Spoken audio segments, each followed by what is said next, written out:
Hey everyone! Thanks for tuning in and watching Real Talks with the Van Veen team. I'm Laura Van Veen with Excel Realty, and I am happy to be talking to you today about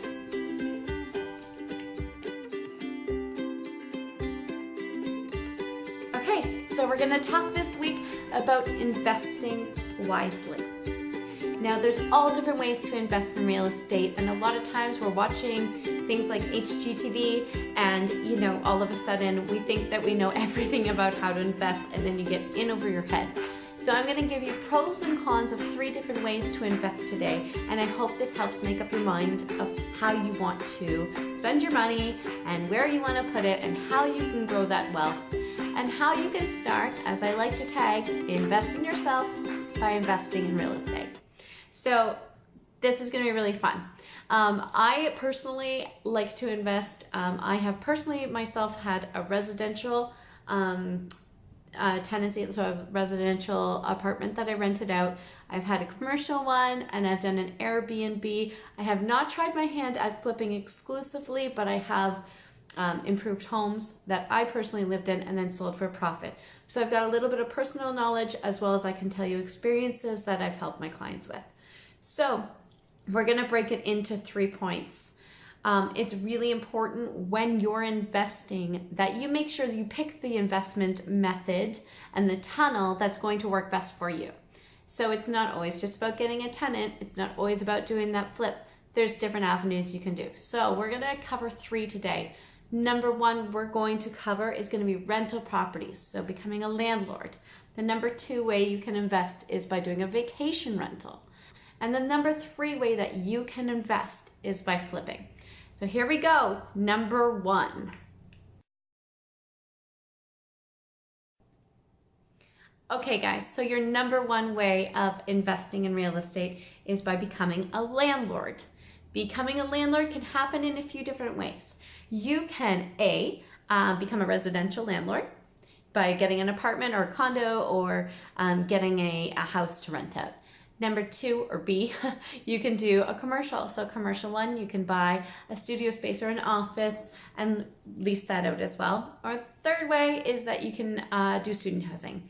They're all slightly different, little bits of different rules for each one, and we can cover the differences in another video, but for today we're going to group them all into one and talk about the pros and the cons. So I'm going to start with the pros because they're way more fun. So number 1, the first pro of becoming a landlord is that you get to decide how much you're going to set for rent within a reasonable amount, and as long as there's not already a tenant in there as well, I should also say. So you buy a vacant property, you determine what you're going to put in there for rent. And what you're going to do is you're going to take your PIT payment. You've heard that before. PIT stands for principal, interest, and taxes. So you're going to make sure that your principal, your interest, and your taxes are all covered. You're also going to make sure that you're going to have an extra amount covered for things like your maintenance and repairs.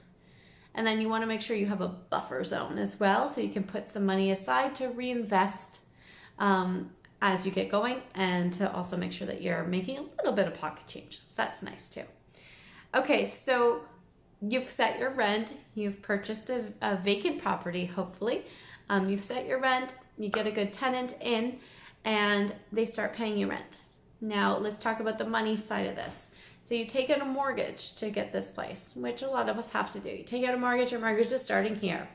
Now, all of a sudden, your tenant is in there, and they're paying rent, and so every month, what you owe is going down, right? So they're paying off your equity, and we talked about that a little bit in another video. They're paying into your equity every single month. They're paying off your interest, they're paying off your taxes, and this space in the middle, it tells us how much money you have now in your house, okay? So that's happening, and that's awesome. So your equity is growing that way. But another way that it's growing is you're gonna go in there and you're going to do some improvements here and there, and as long as the market holds steady or is increasing, it's also the top line's gonna go up. So you started here, you're paying down your mortgage, and then we have a little bit of growth from the market trends. And we're gonna get this big space in the middle is all the money that you get to keep. So that's in the middle, that's growing. And it's pretty passive as long as you have a really good tenant who pays on time and you're not having any huge damages or huge issues with the building. That's gonna increase over time. Okay, so that's number 2, is that you're growing your equity, right? The third pro that I have is that it can be low maintenance. And I say, I'm going to stress can, as long as you do your research, get a really good tenant in there. It can be fairly passive. Hopefully you're not getting calls every day. Pretty easy going that way.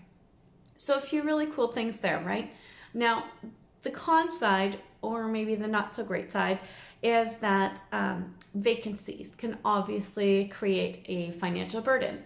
So one tenant moves out, say they were on their year lease, and at the end of the year lease, they want to get out, get a new place. You're going to have a turnover, and you're going to have a little bit of a financial burden going in and making sure that the place is clean, well painted, everything looks good again for the next tenant. It's ready to go, and you're going to pay those mortgage payments in the middle.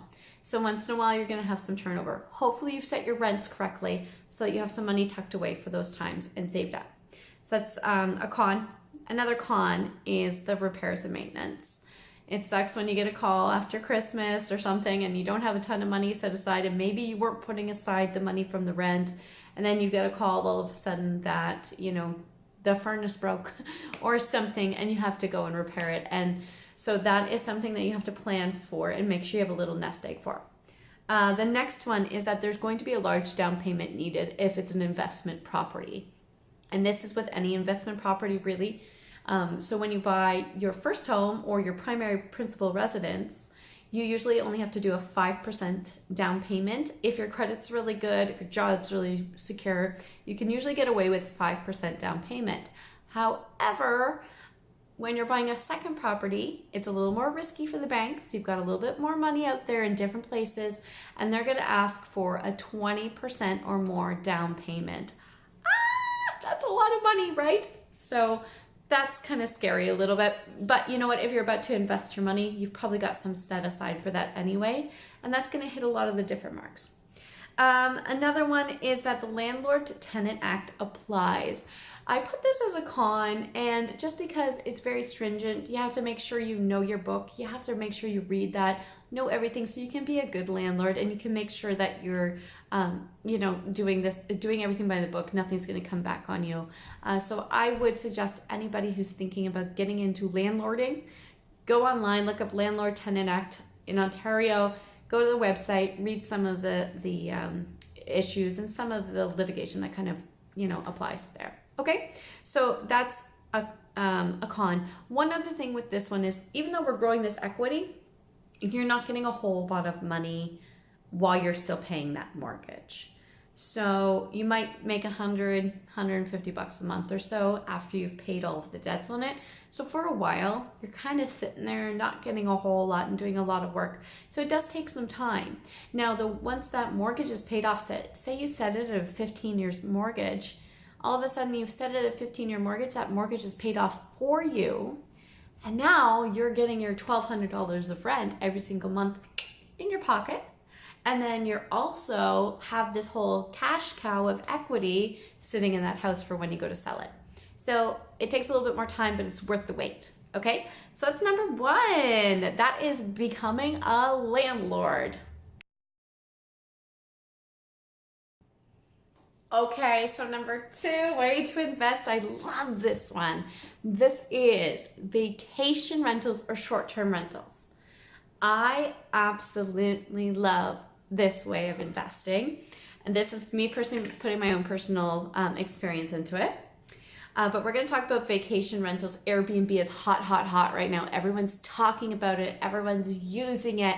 It's really popular. It's really now. So if you want to invest now, this is a good way of getting into it. Okay, so let's do our pros first. Our number 1 pro, my number 1 pro, is with an Airbnb or vacation rental or short-term rental, you get to get in there and still enjoy it. So it doesn't always have to be rented. You can go have family trips, or you can just, enjoy it for a day here and there. We personally manage cottage where when we go and we personally do all the cleaning ourselves, we go, we bring the family out, we go to the beach, we have a little bit of a barbecue, and then we do our cleaning and we've enjoyed the day. So it's really fun. So that's number one, is just enjoyment. How cool would it be to, you know, have a like really sweet place to go visit, or to get away from the kids for a night and just have another place to sleep. It's nice. So that's number one. Number two is you can set some pretty high numbers for rentals. You're gonna probably in this area get around $150 a night for a rental. We personally do $150 a night or $1,000 a week. So if you're getting 4 weeks in the summertime during prime time, you're getting 4 weeks rented, that's $4,000. Whereas when you're doing a residential one, you're probably going to be renting for around $1,200 a month for the same house. So, I mean, during the high seasons, you can demand a lot. So you're getting a little bit more money month to month because you don't have to put it all aside. So that's one thing that I would say is a major plus with a vacation rental.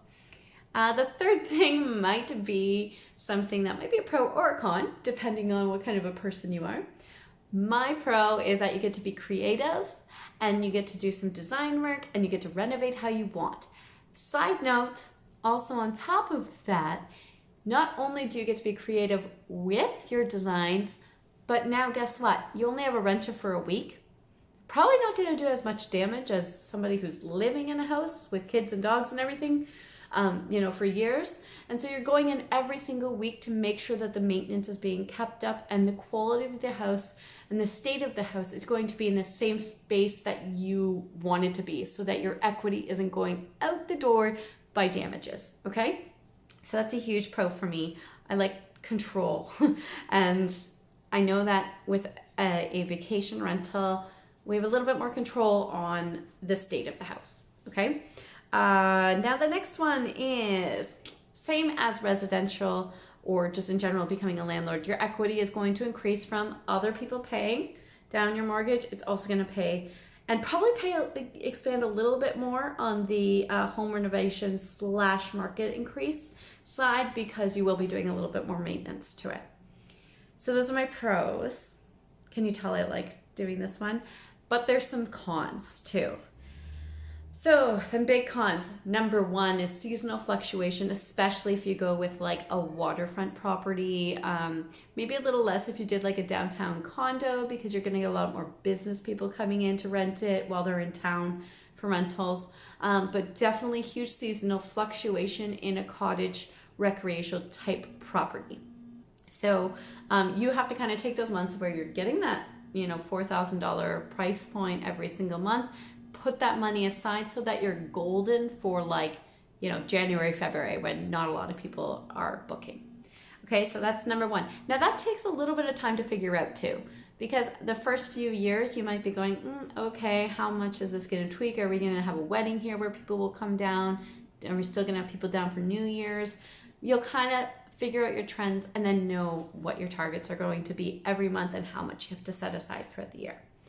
Number two con is cleaning and maintenance in between. So I said this is a pro and a con, because it can be a pro because you know you have that control, but it can be a huge con because, let's be real, we got to go clean up after a bunch of people or pay someone to do it, which you can do.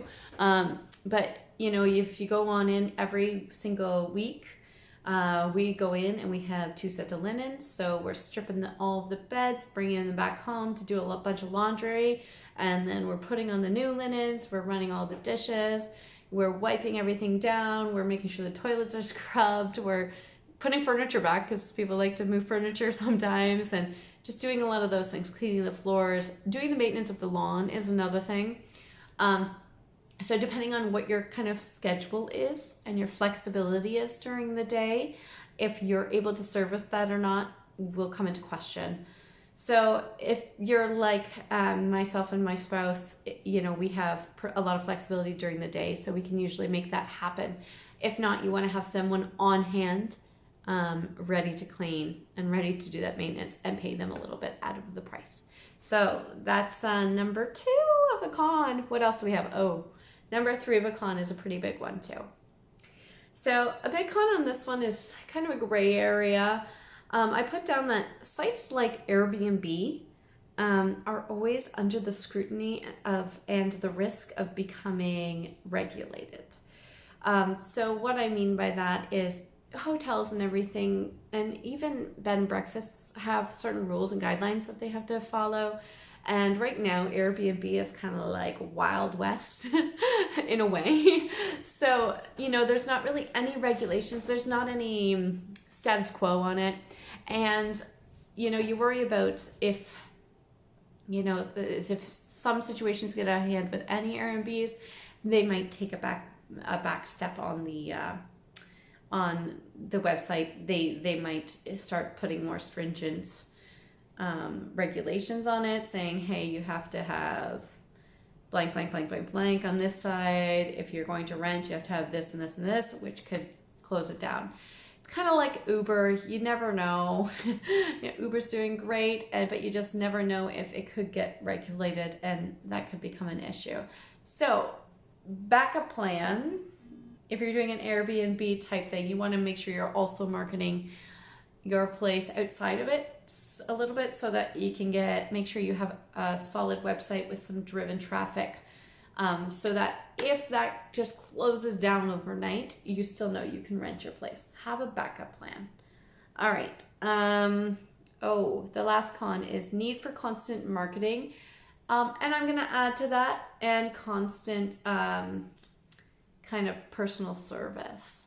So you're going to get texts all the time from Airbnb of people at 11 o'clock wanting to book, and you got to answer them, right? And so if you're not accustomed to that, if you're not accustomed to being somebody having your phone on you, it can be hard. There's a lot of scheduling that goes into it, a lot of back and forth messages. It's kind of like being a realtor. So you get a lot of that. So it is like a constant 24/7 thing.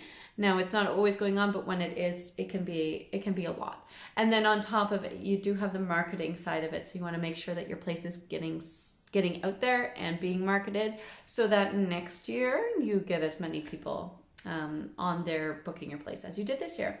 Okay, so that's my cons, and that's it for vacation rentals. Okay, last one, number 3 is flipping. So all of you, I know, are watching HGTV, and you're like, checking out all of these flippers and thinking, hey, this looks super easy, right? Okay, so we're gonna break it down, the pros and cons, because this one can be pretty risky. So number 1, my pro of flipping, because I love being creative. You get to be creative. You get to design your space and make it beautiful and make it perfect for buyers. And there's a lot of pride that goes into that. So that's really fun, right?